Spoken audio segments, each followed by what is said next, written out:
And this is the reason why it's called inkberry. When you break it, it produces a nice purple dye. Very, very rich dye. And it's called inkberry because this plant produced the ink that was used to write the American Constitution. I will talk about the medicinal benefits later. Hey guys, good morning, good morning, good morning. Welcome to another edition of 60 Minutes with Mother Nature. So, I'm in the concrete jungle of New York. And I wanted to know, where do you go? I mean, there are a number of parks, but where do you go that would provide you a nice opportunity to feature some plants, especially if you're in the Manhattan area? So guess what, guys? Today, I'm in Central Park. And what's typical of Central Park is that there's so much buzz, so much activity. So many persons who are jogging, so many persons cycling. I mean, it's a buzz of activities as it relates to, getting in touch with nature. But I wanted to get a sneak preview of what does Central Park, or what can Central Park tell us about life here from the plants? What can the plants tell us about the people's life here? As is usual, you want to get these two charts, which is our 12 medicinal herb taste guide and our diary, so that you can record the plants. But today I'm in Central Park. I'm in the north area of Central Park, 110th Street. And I'm going to take a look at some of the herbs that are here with a hope of getting an insight in possibly the health needs of persons here in New York. We've done it. We've done a video in Soundview Park. Let's look at comparison as to what are the needs here in Central Park. So there's a lot of buzz, a lot of people working out, a lot of people trying to get in shape, a lot of people trying to get fit, and that's what it's about. You live in a concrete jungle like this, and you want to work on your health, improve your health. But let's see what other plants are available here. So what I'm going to do, I'm actually going to go through and look at some of the herbs, and they've basically protected them, so they have fencing. Let's see what's here. I know that we'll see some, just coming now, I see some pork root, and we'll talk about the benefits of pork root later on. We see some pork root, we said to the person that this is a vegetable. Let me just take one of the berries. Pork root, also called inkberry, and this is the reason why it's called inkberry. When you break it, it produces a nice purple dye. Very, very rich dye, and it's called inkberry because this plant produced the ink that was used to write the American Constitution. I will talk about the medicinal benefits later on. And then we have this wonderful plants here, very beautiful. For those of you who watch our program, you know the benefits of plants that have a yellow flower. This is actually called goldenrod, right? This is goldenrod, and we know that it's good for the urinary tract system. So this is goldenrod, right? And then I want you to look at those herbs, these herbs. Look at what we just found here. Look at this beautiful bundle of white blossoms. Do you know what this herb is? This is the famous bone set, all right? It was used by the American Indians for setting the bones. All right, we'll talk about it later on. It's used for rheumatism. It's used for getting rid of fevers and so on and so forth. So this is the bone set, and from the amount of bone set that we're seeing here, it's telling us that a lot of people in Central Park, look at all those bone set, a lot of people in this area would have issues with bone, all right? They would have musculoskeletal nerval issues. And so this is a plant that traditionally was used to help with that. So that's the bone set, that's the inkberry, it's a vegetable. The inkberry is a vegetable. In Jamaica we call it jokoto or pork root. That's another name that it's known by, pork root. And then we have the West Indian, this herb here is the East Indian thistle, globe thistle, East Indian globe thistle. And again, this is a herb. It's basically they're drying down now because it's going into rainfall, so it's going into winter. So number of herbs here on the ground. Of course, we have lots of dandelion. See lots of dandelion. And if you're in New York, you're gonna see dandelion. All right. So that's a nice patch of dandelion. Nice patch of dandelion here. Nice patch of dandelion here. And we're gonna make our way through the park and see what else we can find. So this area is predominantly boneset, East Indian globe thistle, goldenrod, just some amount of goldenrod, and oh, there's a squirrel, by the way. Look at that, guys. It's a squirrel.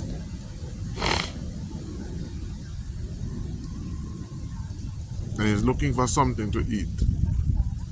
See if we can, how close I can go before he actually runs. I can pull him out. Alright, so that's a squirrel. He's looking for something to eat.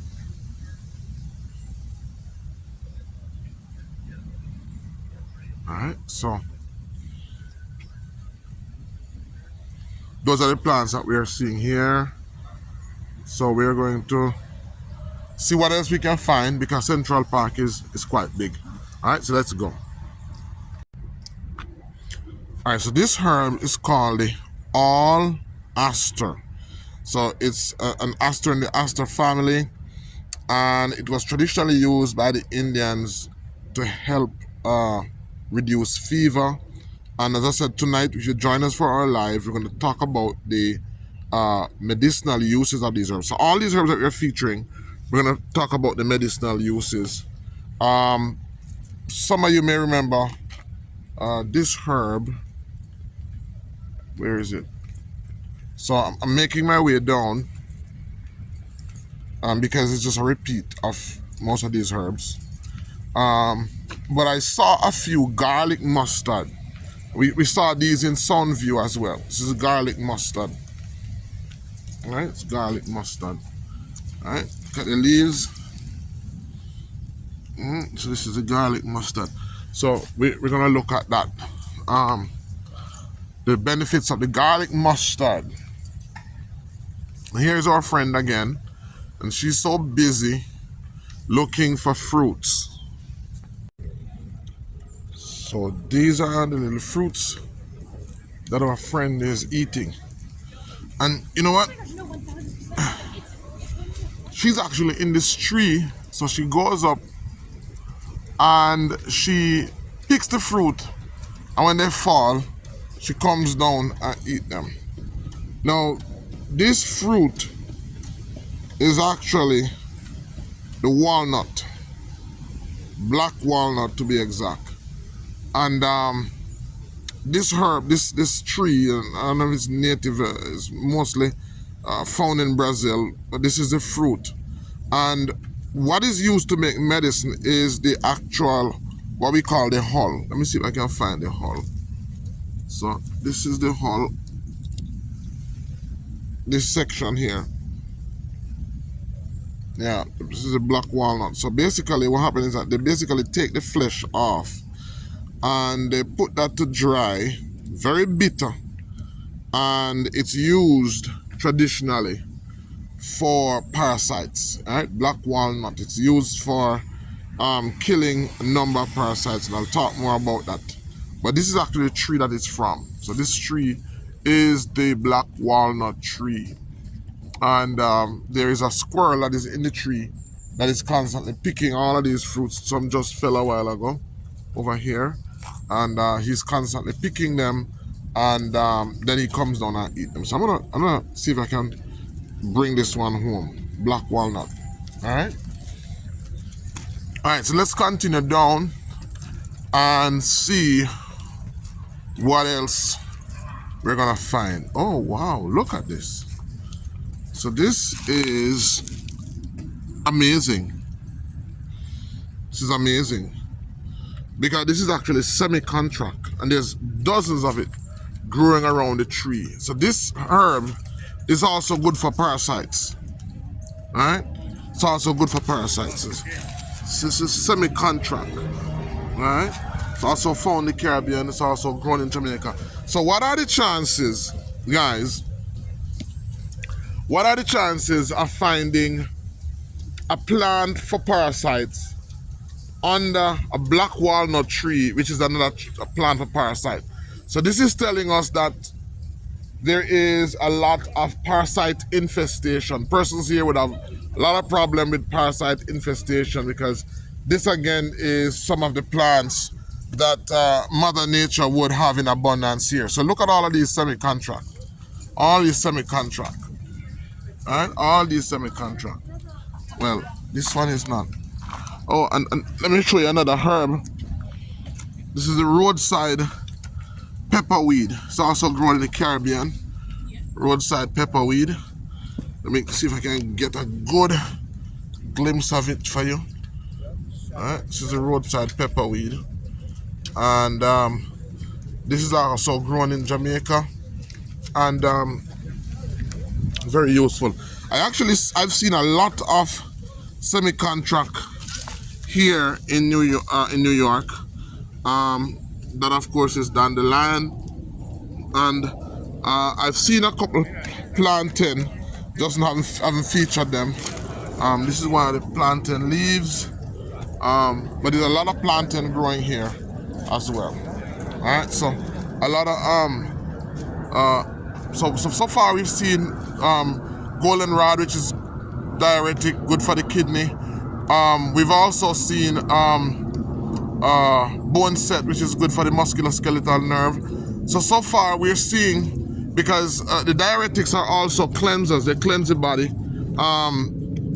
They cleanse the body as well, but they cleanse the urinary tract system. So we're seeing a lot of herbs that help in detoxifying the body. So far we've seen most of the herbs that we've looked at so far is detoxifying, which tells us that one of the biggest problems in this area is going to be poison, is going to be toxins.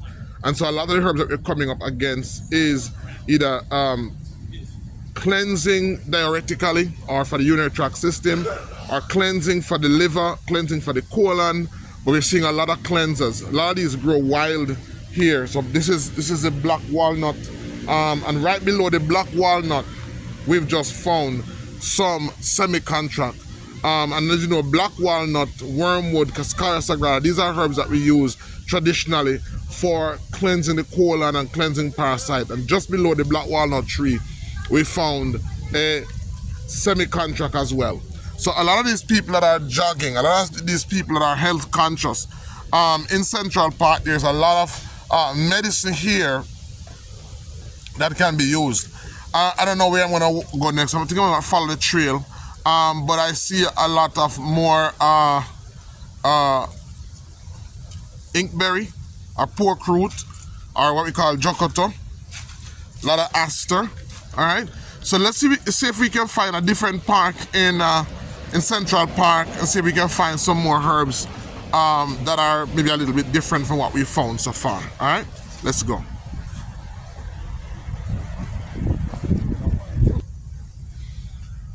Alright guys, so I'm going through the 10th Street Bridge.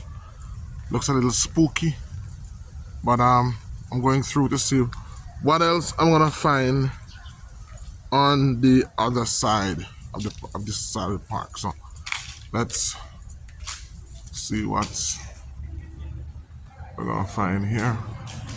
bridge here look really old.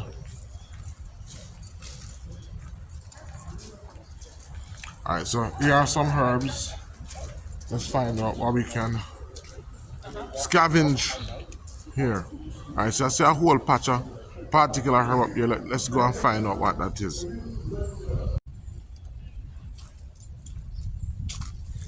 Alright, so let's see what we can find from the up here.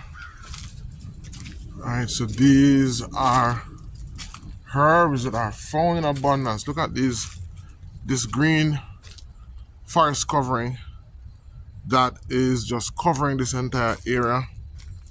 And this is the winter creeper. Right? So this is the winter creeper herb. And traditionally, again, this was used for a host of gynecological issues. You definitely want to join me this evening on the live as I talk about the benefits of the winter creeper, especially if you're living in the Central Park area, how the Indians used to traditionally use this herb. And then we have some silver vine, these broadleaf herbs that you're seeing. These are called silver vine. It's not really a vine, but it's called silver vine. And it's used for a number of ailments. That's the blossoms, so on there blossoming. We're going to talk about the benefits of the silver vine. It's growing underneath these trees here. But it's growing among these winter creepers. See, it's growing right between these winter creepers. We're going to talk about the benefits of these later on. All right?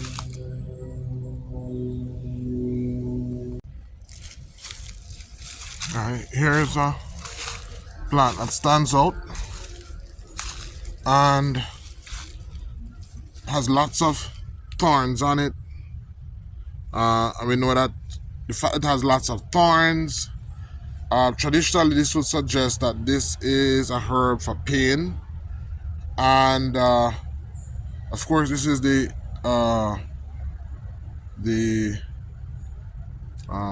Canadian blackberry.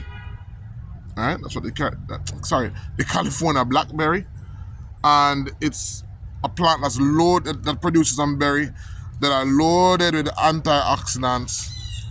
Guys, join us later for the live. We'll talk about the benefits of the California blackberry and antioxidant, immune boosting. So we're seeing a number of plants that here in New York that basically boosting. Here's one, another interesting plant that stands out. This plant stands out in nature. I don't know if you know this plant, guys, but it's surrounded by lots of garlic weed. All those little shrubs that you're seeing is garlic weed. But this is a very famous burdock, right? So for this plant, we use the leaves, the root. So this is the burdock. All right, so this is the burdock. And another plant, again, that is used for cleansing the liver. So far, most of the plants that we're seeing here in the Central Park are detoxifying herbs, whether they detoxify the colon, the liver, the urinary tract system. That's most of what we're seeing repetitively. Here's more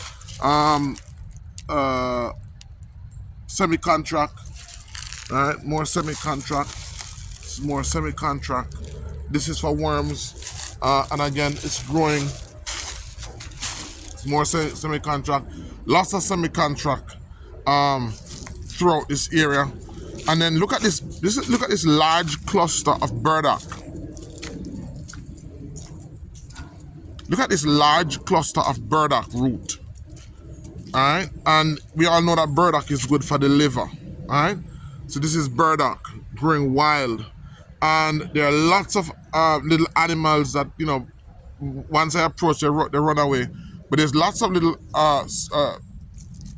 forest animals that live in the park here. Lots of pork root. So we're seeing more burdock root. A lot of the plants that we're seeing so far for these New Yorkers seem to be plants that suggest that people here really need help with detoxifying. So I'm going through and I'm gonna see what else I can find. I'm just walking through this little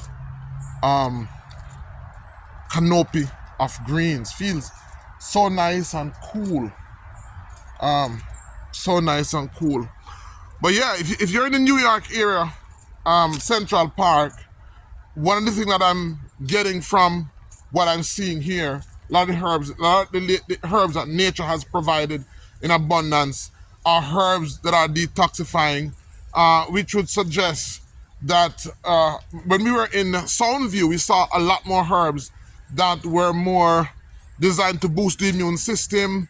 We saw a lot of herbs that were more food.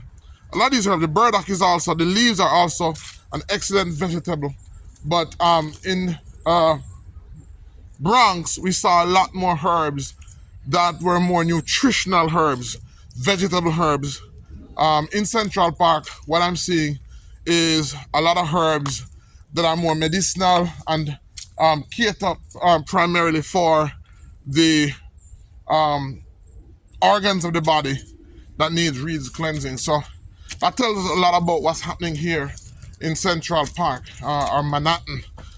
These persons, maybe some of you are watching, maybe if you're in the profession of health, then you'll be able to give some insight. Drop it in the comment section. Let me know if a lot of the ailments that people have here is actually linked to detoxification. All right, so a lot of that's what we're seeing over here in Central Park. So I'm coming up a staircase and gonna see what else we can find us. I see a lot of garlic, weed, a lot of herbs that we've looked at so far. So I'm going through a different section. I'm just coming from down there and going to a different section of the park to see what else I can find. This section looks more manicured, so there'll be a lot of cutting, a lot of weeding. So we're not gonna see a lot of herbs here, but I'm gonna try to see if I can find another area in the park that has more forest and see what we can find there. All right, guys. All right, so we're entering a separate part of the park that seems to be shaded, and I see a plant here that I need to talk to you about. So this is a herb that was used by the American Indians for wounds. I'm almost tempted to go into the benefits, but I want to identify this herb for you. It's a herb called hydrangea, right? And this was a herb that was used a lot by the Cherokee Indians, and I highlight it because I see lots of it growing in this particular part of the park. That's more hydrangea, and some of you may know that herb. But this was a herb that was used a lot by the Cherokee Indians. So the Cherokee Indians, which were native people to this part of the neck of the woods, utilize these herbs a lot. All right. So this evening on the live, I'll talk about the uses, the traditional uses of hydrangea, how you can, how our ancestors used to use it to benefit their health, and how possibly you can use it as a herb to benefit your health as well.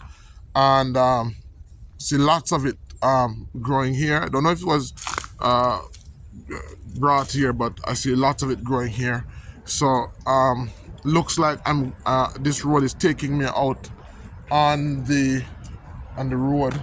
Don't want to do that, so I'm going to turn back and see if I can enter the park and find some more lush um, areas where I can find some plants to share. I think I've found so far about 7 plants. Time is running. I do have other activities that I have to do. So let me see if I can find 10 more plants. I may not be able to meet my 1 hour deadline, but let's see if we can find some more herbs. Let's try if we find at least 3 more, knock it up to 10, and then I'll stop there. All right, so found another section of leafy area. So let's see what we're gonna find here as we're traveling. Oh wow, look at this. Look at this semi-contract plant. Look at the size of it. This is semi-contract. I'm gonna definitely get some seeds to well, it's grown in Jamaica, so there's semi-contract, and it's growing right alongside this massive burdock. All right, so we're seeing lots of plants that we've featured already. Here is more pork root. All right, so wow, I like this little nice forest here, and there are so many birds and animal life under this tree that are just eating. All right, let me see. I see some tree weeded up. Let's see what this is. So I see some roadside pepperweed, and I see some common mugwort. Let's see what's mostly in this area. So look at that squirrel. Look at those squirrels, those birds. They're feeding on the seeds, and they're feeding on all the foliage that's underneath this tree. So let's see what's common in this neck of the park. So here's a plant that's in abundance up here. Lots of it.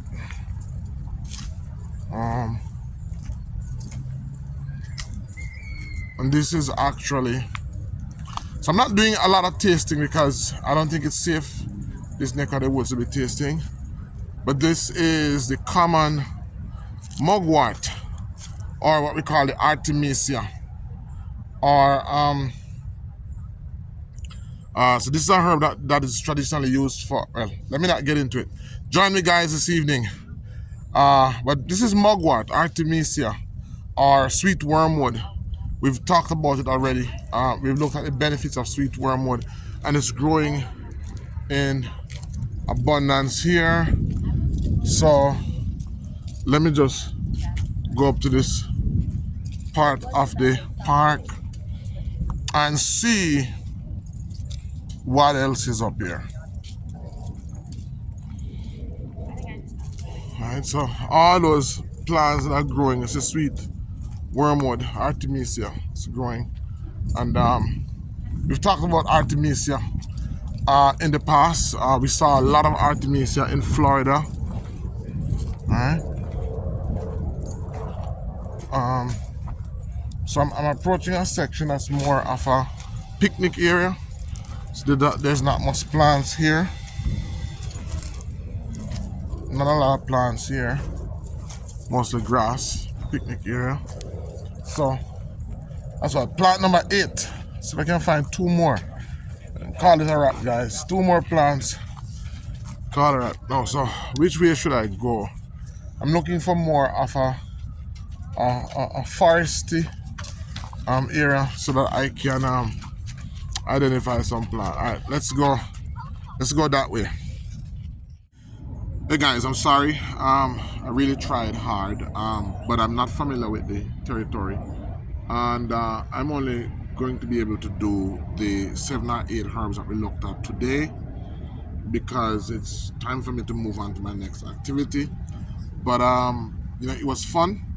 Didn't even get a chance to do a full hour, but it was fun. And as is usual, you know, I feel yesterday was so challenging for me, so stressful for me. but literally I feel so at home. I've it's just so refreshing being in this green space, relaxing and unwinding. And I promise you, the next time I come, some persons are actually going to be mad with me that I did this and didn't invite them over. But the next time I come, it's going to be arranged. I'll put it on my website, and I will try to make it an activity where more persons can be involved. So I promise you, I'll do that. And I'll give you ample notice so that those persons who follow us in New York can come and join with us. I'm actually in a very nice setting, very nice park area where it would have been good to have a meeting and take some questions and meet up with you guys. It's actually Sunday, so a lot of you wouldn't be working, but it was fun being here, and I enjoyed it. I learned a lot. Found a lot of herbs that I've worked with in their dead state. Like the hydrangea and the burdock, and all those herbs are some of the herbs that are featured a lot in Western herbalism. A lot of persons maybe don't even know that these herbs are growing here, and didn't know what they look like in their live state. And that's what indigenous medicine is about. It's about getting to know your herbs. It is about getting to know the material that you work with in its live state, what it looks like, touching it, feeling it, um, um, feeling the energy that it resonates, knowing what it looks like in summer and winter and spring. All these things are very essential, very important. Sorry, I only got so little a chance to look at these herbs, but my time is very very short. But next time when I come, I promise you, I will plan it and I will make it an experience where we can come together. I can take some questions, and maybe we can bring a table and talk about how we can formulate some of these herbs so we can use them as medicines, how they were traditionally used by our ancestors, what can be used green, what is also medicinal, and what is also nutritional. Because I like to talk about herbs not only for its uh, I don't use the word medicinal, but for therapeutic. And I want to talk about only its therapeutic usage as a herb, but I want to talk about its nutritional benefit as a food as well. And so, thank you for watching. Until next time, remember, your health is your responsibility, and the greatest weapon against sickness and disease is education, not medication. Bye bye.